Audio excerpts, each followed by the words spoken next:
Well, let's talk about January 6th, because you are also investigating January 6th, which was also part of this 10 years of scandals. What have you learned?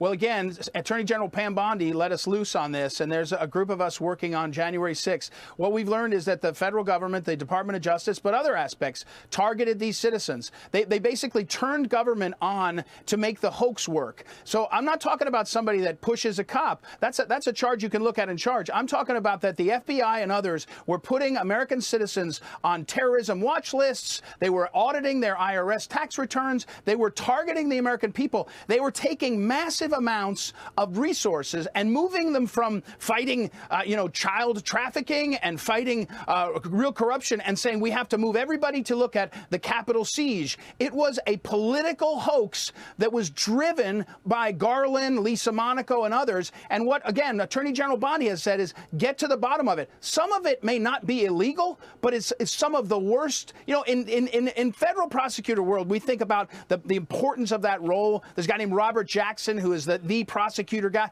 And what you see is Lisa Monaco's Justice Department acting in ways we've never seen before. This is going, and when we show all that, and we're writing reports regularly on it, it's not one aspect.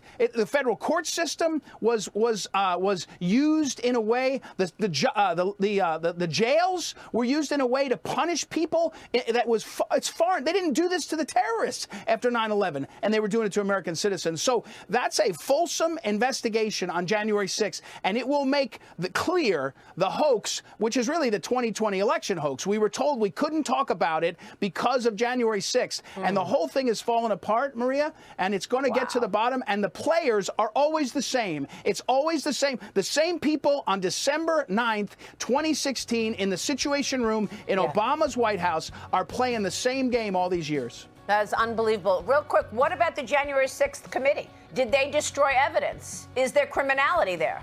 Of course. We're all in that too, and trust me, a lot of people did not get a pardon that were involved in the select committee, and they ought to be keeping an eye on their mailbox, because there's a lot to be asked about. And the pardons that were given out were done by an auto pen. Are they legitimate?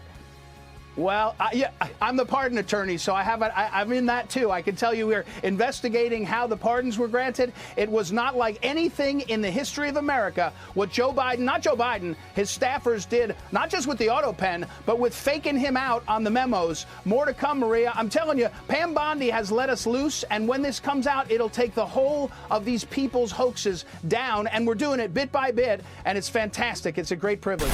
What difference at this point does it make? Join the movement.